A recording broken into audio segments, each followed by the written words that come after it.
Well, I have been speaking to some interesting people today, but I would say the lady next to me tops them all. Kaiser Thailand is trying to ride more miles than any woman has ever done in a single year. Kaiser, first of all, why? I guess I read about Billy Fleming, who set the record in 1938, and it just fascinated me. And I'd read about the men's record, which is a ridiculous number of miles, and then I realised that the women's one was a lot more achievable, and I just couldn't get it out of my head when I read about it. And yeah, a few months later, I decided to have a go. And so you say that the original record, or the current record rather, is set in 1938. How many miles or kilometres is that? What is your target to beat? The record is 29,603. 29, you say that so quickly that it's almost easy to lose it. 29,603 miles. Yes. In a single year. Yes.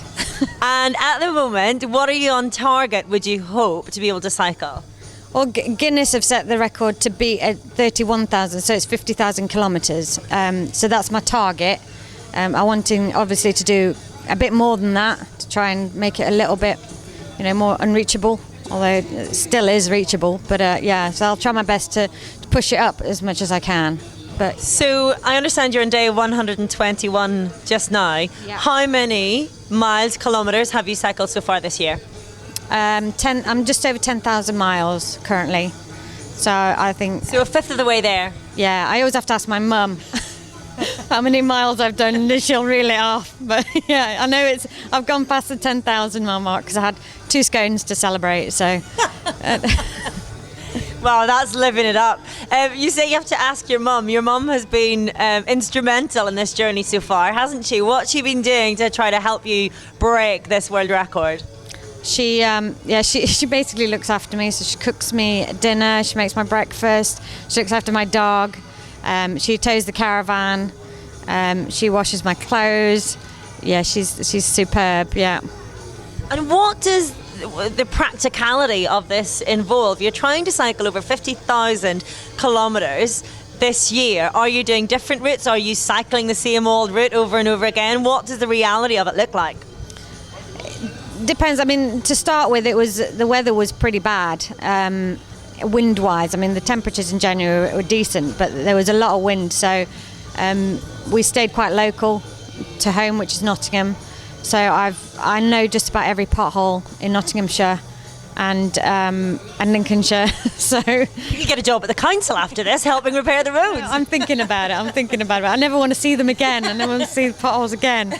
So yeah. So the reality is that I do a lot of routes the same, but I've also been up to Yorkshire and a bit here in Norfolk, and I've been down to Essex and Worcestershire, I think, as well. So yeah, I've been trying to get around a little bit, but it's difficult when the wind's blowing one way and you need to be going that way, ideally. So what's your average number of miles per day then? What are you cycling generally on a daily basis? I'm up to about 85 miles average now at day 121. I was doing a little bit more than that, but then my legs just gave out and decided they weren't going to cooperate at all. So I had to cut the mileage down a bit and then try and recover the legs, which, touch wood, they seem to be cooperating a bit more now. So I've increased the mileage now, and I think I'm back up to about 85. I would have liked to have been at 100. But you can't push it because you're just gonna ruin it for yourself. So yeah, I've had to cut it down, but I'm still good for the record. Kaiser, have you ever attempted anything like this before? Because to most mere mortals, this would seem absolutely unreachable, unattainable, unthinkable. What is it about you that has made you think, yep, that's a dream I'm going to go for, that's a goal I'm going to set? Crikey, that's a difficult question. I don't know. Have you done anything like this before?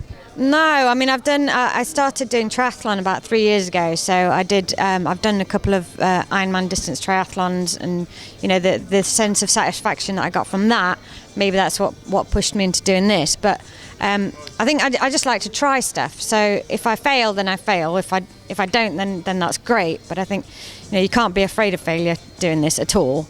because there's a high risk that you will get injured or something will happen that you won't manage it. But you know, I had to try, otherwise I would have just been regretting it for a long time, I think. I love it. And how did you find the ride today then? I did the 50 loop this morning, which was absolutely wonderful. And yeah, people have been really friendly. It's a great route. Unfortunately, I didn't do the afternoon one because it's a little bit too hilly. It would have taken me until probably 9 o'clock this evening because my pace is not exactly speedy. So yeah, but I've done the route this morning. It was great. Yeah. So that's a good point, actually. Do you have to try to pace yourself in a certain way in terms of the difficulty of the route? Do you have to keep it as flat or as easy as possible to make sure that you have it in the legs to be able to do those 85 odd miles every day? Yeah, I try and keep it as flat as possible, but also then you've got the wind to deal with. So I tend to look for a route that's quite sheltered. So yeah, here is quite nice because it's not too hilly and it's not too flat, and there's also a lot of hedges, and now they've got leaves on there, it's even better.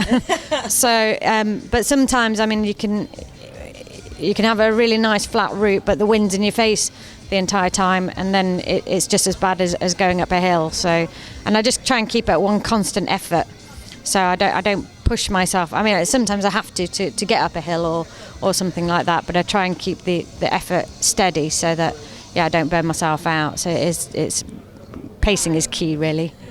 As you say, pacing is key, so I presume that you've maybe mapped out the 12 months of 2016 as to how much you need to be doing to reach your target. Are you on your target at the moment, and what are you looking at riding in the year going by the first few months? To be honest, I'm trying not to map it out too much because I might not achieve what I've mapped out, because initially I set myself a 100-mile-a-day target. And then when I realised I wasn't going to do that, then there was quite a kind of psychological process I had to go through in order to change those goalposts and move it back a bit. So now I'm going by how much can I do in a day. So I tend to start between 7 and half past in the morning and then finish at between 5 and 6 and try and do as many miles within that as I can. So that's kind of the tactic that I'm going with. So I presume the next milestone then, we've had 10,000 miles, the next milestone would be 20,000 miles. You celebrated with 2 scones with your first 10,000 miles. How are you going to celebrate 20,000 miles? Give me something more rock and roll. 4 scones? Yeah, I'm not sure how many scones I'll get up to by the end of the year. Maybe throw a waffle in there or something. Oh, yes, absolutely. I'm all for waffles. There we go. We might build up to 4 scones and a waffle. Thank you so much for taking the time to talk to me, but also the time to ride with everyone here. It's been fantastic learning of your journey, and I can only wish you the very, very best of luck. Will you be here next year? Yes, and I'm gonna do the whole weekend. Excellent. And I might do it, not at a snail's pace. We'll see. Kaisa, thank you very much indeed. So for any of you who've been riding here this weekend, I'm sure it's been challenging enough to do any number of miles that you've decided to do, but just think, you may have been riding alongside someone who will become, we hope, a world record holder.